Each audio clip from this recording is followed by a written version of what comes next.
all, welcome to another episode of Neil's Homestead.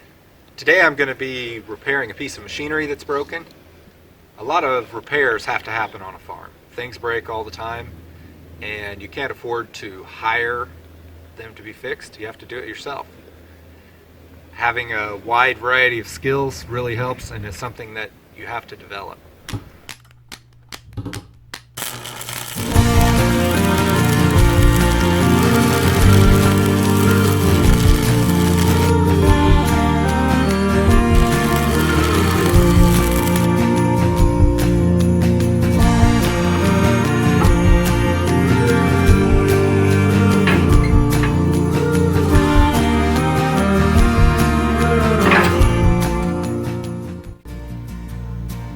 This piece of equipment is a tiller that we pull behind our tractor.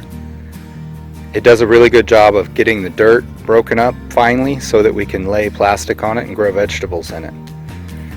It's a 3-point hitch, and it runs off of the power takeoff of the tractor, which turns this, transfers the power into the box, the gearbox, which then transfers it down to the tiller tines. At some point, the bolts on this side started getting loose, and we didn't catch it. As you can see, this one is loose. It's not all the way in. And when that occurred,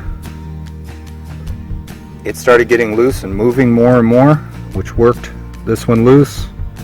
This one actually came all the way out, and this one was snapped off from the torque. Now, it caused a bit of a catastrophic failure.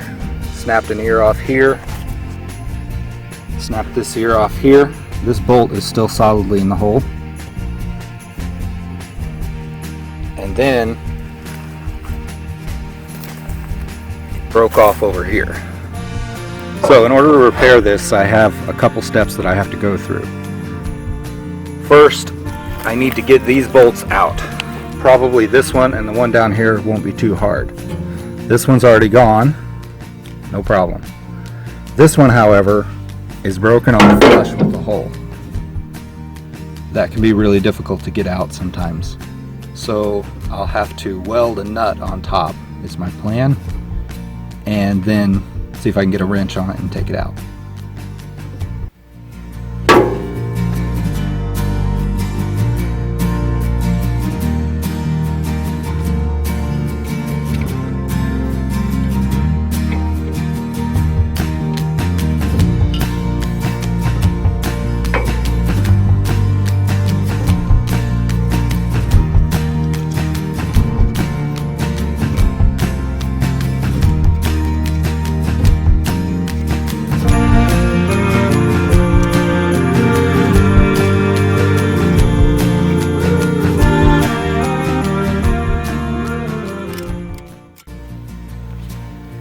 As I've been working here, I discovered also that there's another bracket that has broken off, and this needs to be welded on as well. This may have been the cause of the failure.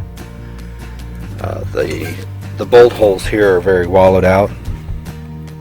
I think they have enough thread if I get them on in there to go ahead and hold it. But this has to also be put on, and the angle is no longer right. It got bent, so I'm going to have to straighten it first, actually bend it more. Also, I've decided that this missing ear right here, I'm just going to do without this one. I'm going to hope that these 3 anchor points and this will be enough to go ahead and hold it.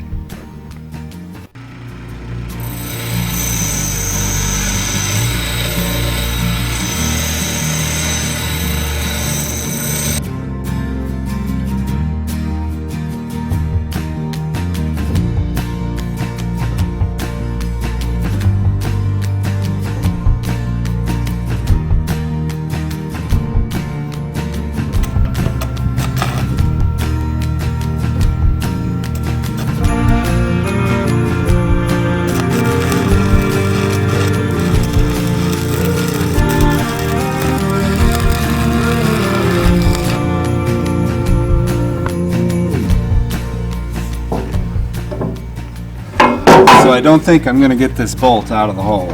It's the size that it is. I can't really get my welding rod through the nut without it arcing to the side of it. So what I'm gonna try to do, I think, after thinking it all through, is instead of putting this back the way it goes, I'm going to rotate it around and put it this way. This ear here will get welded on and then bolted on. So I will leave the one with the stuck bolt as the empty, because we're missing one of these ears. In order to do that though, I have to grind this ear of this off so that it will fit down here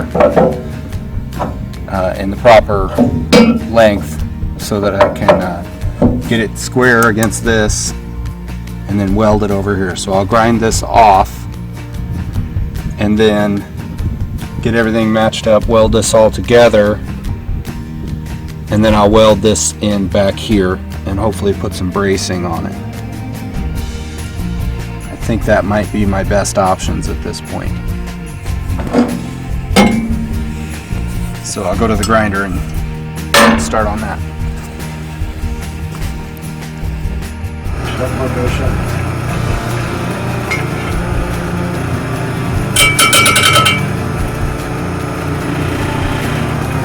You know what?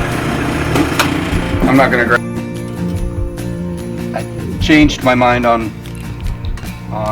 cutting it with the grinder. I'm gonna go ahead and try to cut it with the welder.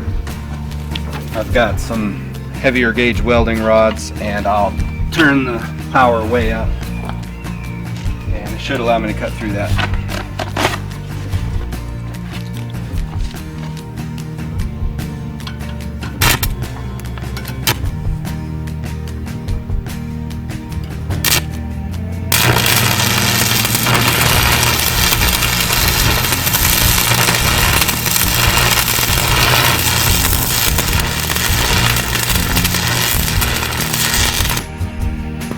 My ground, I think it's my ground. I lost all power. It wouldn't arc for me anymore. This ground cable is really messed up.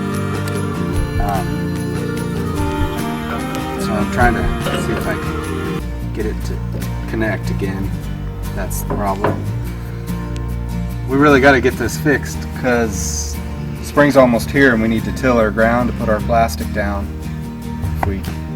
This is a $2,000 machine. Don't really want to need to go buy a new one, so I need to get this fixed. Hopefully I can.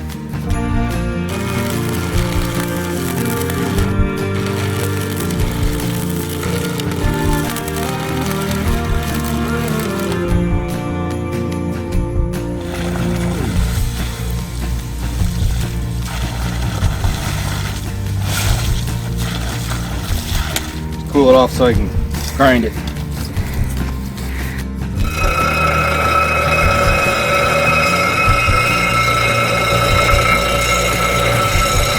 Now I'm going to bolt this in place and put a tack weld on here so that it stays in place, and then pull it off and finish the weld on this other side. This way you make sure you get everything lined up properly.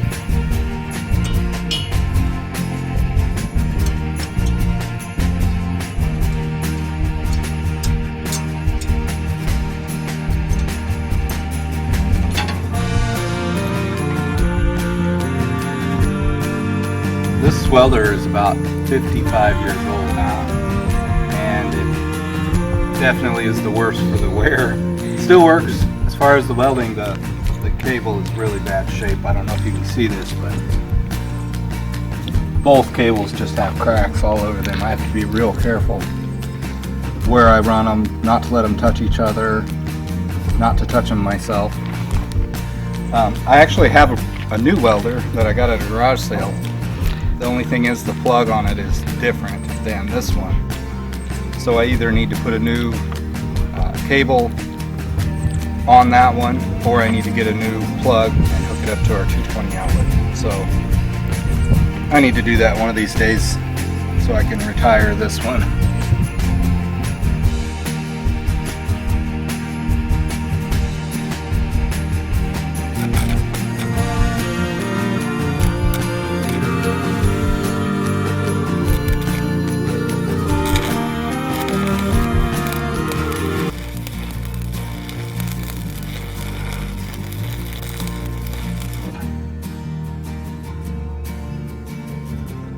This thing tack welded in place. Now I'm going to pull it off and finish the weld. I don't want to weld it on the housing because it'll heat this gearbox up more than I want to. It's probably not good.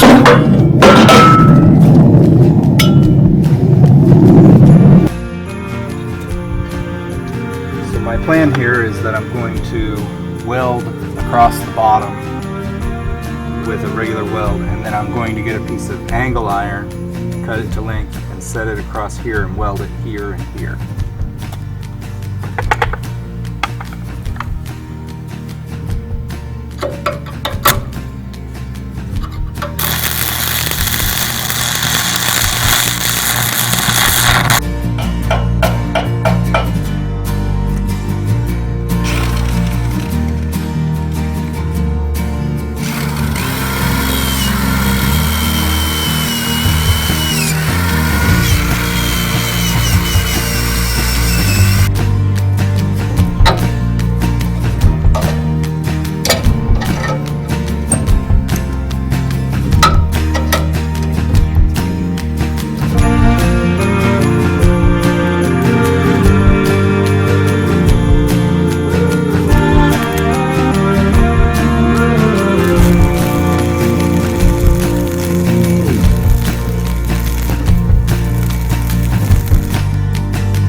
Put the last piece on here. I'm going to bolt this down and then weld it here at the bottom.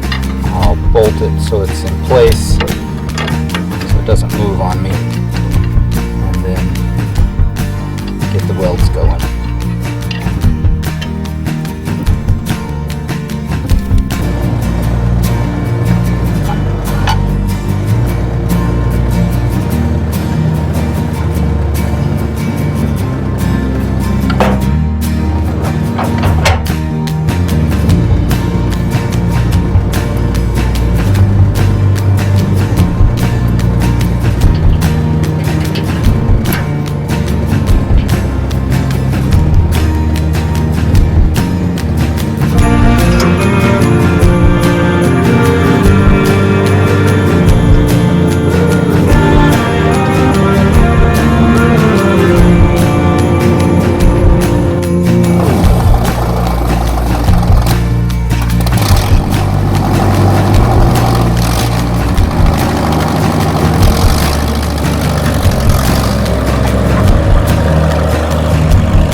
Well, I finished tilling this patch behind me to test out the tiller, and I've looked it over.